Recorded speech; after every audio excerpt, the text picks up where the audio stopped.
Hello, everyone. Welcome to Celsius 233, your go-to place for fiction book summaries. Today, we will turn the pages of Rappaccini's Daughter by Nathaniel Hawthorne. Rappaccini's Daughter, a short story by Nathaniel Hawthorne, was first published in 1844. Set in the Italian city of Padua, the tale explores themes of science, love, and the consequences of the pursuit of knowledge. The story revolves around a young student, Giovanni Guasconti, who becomes infatuated with a mysterious woman named Beatrice, the daughter of a scientist, Dr. Rappaccini. This story delves into the interplay of innocence and corruption, love and danger, in a setting that blends the real with the fantastical. Plot summary. In the ancient city of Padua, young Giovanni Guasconti arrives from southern Italy to pursue his studies. He finds lodgings in a grand but decaying mansion, its faded splendor hinting at a once noble past. From his window, Giovanni looks out upon a luxuriant garden filled with a strange variety of plants. In the center, a marble fountain stands, around which an array of rare and exotic plants grows.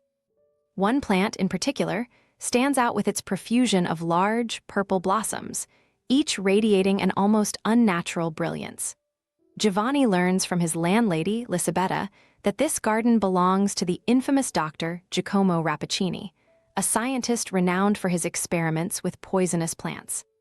Giovanni watches from his window as Dr. Rappaccini, a man of scholarly bearing but a sickly appearance, tends to his garden with a caution bordering on fear, avoiding direct contact with the plants and wearing thick gloves. One day, Giovanni sees a young woman among the poisonous foliage. This is Beatrice, Rappaccini's beautiful daughter, who moves among the plants with a natural grace, tending to them without any of the precautions her father takes. Her presence among the deadly flora astonishes Giovanni. She seems almost to be a part of the garden herself. The plants, which wither at the slightest touch from others, respond to her with an almost sentient affection, their vibrant colors seeming to intensify in her presence. As she approaches the central plant, the one with the stunning purple flowers, she addresses it as if it were a cherished companion, breathing in its scent and speaking to it in tones of sisterly love. Giovanni is entranced by her beauty and her mysterious connection to the garden. Unable to resist his curiosity, Giovanni begins to linger at his window, watching Beatrice day after day.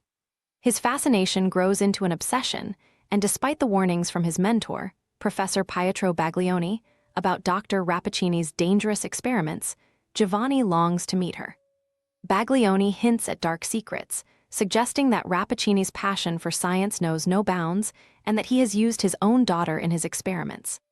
He warns Giovanni to stay away from the garden and the enchanting Beatrice. Yet, Giovanni's desire only deepens, a potent mixture of love and dread pulling him towards the garden and the woman within it. Driven by his longing, Giovanni finally arranges to meet Beatrice. She is as enchanting up close as she was from a distance, her voice like music, her demeanor gentle and innocent. However, Giovanni notices something unsettling, a butterfly that flutters too close to her drops dead at her feet, and flowers she touches wither in her grasp. Despite these ominous signs, he cannot resist her. He speaks with her daily, their conversations becoming the most important part of his existence. Beatrice is drawn to him as well, her eyes lighting up with a warmth that belies the deadly power she wields unknowingly. As Giovanni's infatuation deepens, he begins to notice strange changes in himself. His breath seems to have acquired a toxic quality, and flowers he touches begin to wither and die, much like the ones in Rappaccini's garden.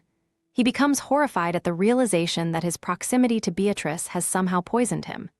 Distraught and angry, he confronts Beatrice, who reveals the truth.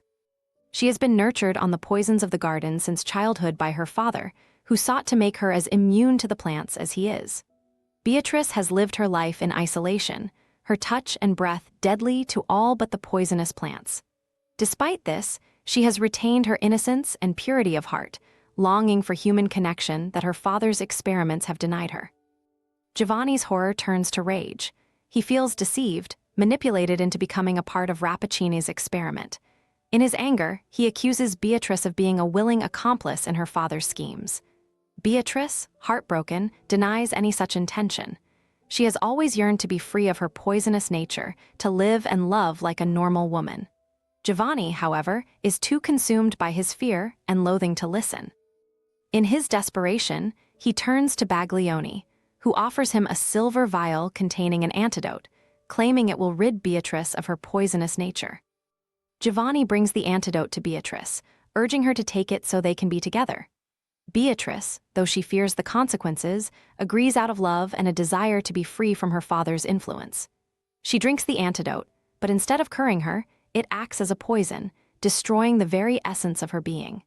In her final moments, Beatrice laments that Giovanni could not accept her as she was and curses her father for turning her into an object of his scientific obsession. Dr. Rappaccini arrives as she dies, looking upon his creation with a mixture of pride and sorrow, realizing too late that his quest for knowledge has cost him his daughter's life. Giovanni is left in stunned silence, realizing the depth of Beatrice's love and the tragic cost of his inability to accept her.